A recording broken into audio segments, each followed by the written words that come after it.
ఏ అంశాలను కూడా ఈ దేశ ప్రధానమంత్రి ప్రస్తావించలేదు, తెలంగాణ ప్రజలకు భరోసా ఇవ్వలేదు.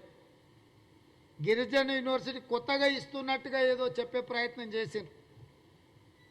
పసుపు బోర్డు 5 రోజుల్లోనే బాండ్ పేపర్ రాసిచ్చిన పసుపు బోర్డును ఎప్పుడో ఇస్తామని చెప్పి ఈరోజు ఏదో కొత్తగా హామీ ఇస్తున్నట్టుగా వారు ప్రకటించారు. అయినా నాకు నమ్మకం లేదు. ఈ దేశ ప్రధానమంత్రి తెలంగాణ పట్ల వివక్ష చూపిస్తున్నాడు. గుజరాత్కు ఉన్న ప్రత్యేకతలు తెలంగాణకు లేవా? నరేంద్ర మోడీ గారు గుజరాత్కే ప్రధానమంత్రి, తెలంగాణకు కూడా ప్రధానమంత్రి అని చెప్పి కాంగ్రెస్ పార్టీ అడుగుతుంది. రాజకీయంగా సిద్ధాంతపరంగా కాంగ్రెస్ పార్టీని విభేదించవచ్చు నరేంద్ర మోడీ గారు. కాంగ్రెస్ పార్టీని ఎన్నికలలో ఎట్లయినా ఓడించాలన్న కోరిక మీకు ఉండొచ్చు.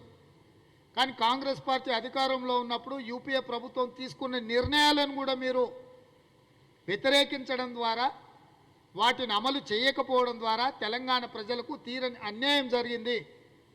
దీనికి తక్షణమే భారతీయ జనతా పార్టీ అధ్యక్షుడు కేంద్ర మంత్రి కిషన్ రెడ్డి గారు తెలంగాణ ప్రజలకు క్షమాపణ చెప్పాలి.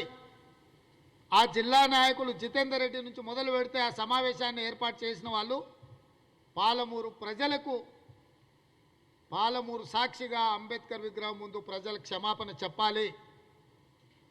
ప్రధానమంత్రి గారు జిల్లా పర్యటనకు వచ్చిండ్రు అని అంటే జిల్లాకి ఏదైనా న్యాయం జరగడానికి, జిల్లా అభివృద్ధి కోసం కేంద్ర ప్రభుత్వం ఏదైనా ప్రాజెక్టులు మంజూరు చేయించి ఉంటే మీ గౌరవం పెరిగి ఉండేది. కానీ ఏమీ చేయకుండా మీ భజన మీరు చేసుకోవడానికి, మిమ్మల్ని మీరు పొగుడుకోవడానికి రేపటి ఎన్నికల్లో మళ్ళీ ఓట్లు దండుకోవాలన్న యావ తప్ప అక్కడ ఏమీ కనిపించలేదు.